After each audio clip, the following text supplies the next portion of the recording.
নমস্কার বন্ধুরা, আগামীকাল ছাড়ছে অম্বুবাচী। আজকের এই ভিডিও থেকে আমরা জেনে নেব কখন ছাড়বে এই অম্বুবাচী। অম্বুবাচী ছাড়লে কি করবেন, বাড়িতে কিভাবে পুজো করতে হবে, তার সঙ্গে আরো জানবো সাবান শ্যাম্পু কি সবাই ব্যবহার করতে পারবেন। প্রথমেই জেনে নেব যে ব্রতধারী ও সাধারণ মানুষের নিয়ম।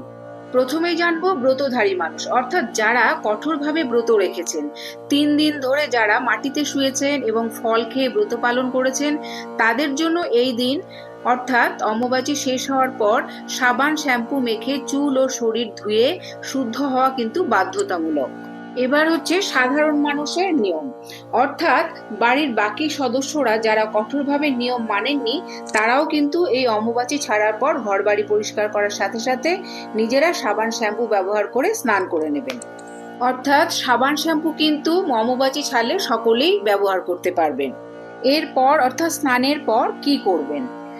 বাড়ির সকলে স্নান করা হয়ে গেলে অম্বুবাচীর সময় যেসব মূর্তি বা পট ঠাকুর ঘরে ঢেকে রেখেছিলেন লাল কাপড় দিয়ে সেগুলোকে সরিয়ে দেবেন। এরপর সব দেবদেবী ও শালগ্রাম শিলাকে গঙ্গা জল, দুধ, দই, মধু, ঘি ও চিনির মিশ্রণ অর্থাৎ পঞ্চামৃত দিয়ে তারপর সব শেষে বিশুদ্ধ জল দিয়ে স্নান করিয়ে দেবেন। অম্বুবাচী শেষে নতুন করে ভোগ বা নৈবেদ্য তৈরি করতে পারেন। পূজার সময় ধূপ, প্রদীপ, ফুল, চন্দন ও ফলমূল দিয়ে যথারীতি যেরকম ভাবে নিত্য পুজো করেন সেভাবেই কিন্তু পুজো করবেন। পুজো শেষে আপনার ইষ্টমন্ত্র বা দেবদেবীর নাম, যেমন ওম হ্রিং শ্রীং শ্রীমাত্রে নমঃ বা দুর্গা নাম 108 বার জপ করতে পারেন। নিজেদের শুদ্ধিকরণের সঙ্গে কিন্তু অবশ্যই আগের দিনে পরিহিত সমস্ত পোশাক ও বিছানার চাদর এগুলো সমস্ত ধুয়ে দেবেন। কাঁচা কাপড়, পরিষ্কার কাপড় তারপরেই পরবেন। এবারে জেনে নেব যে আগামীকাল কখন ছাড়ছে এই অম্বুবাচী।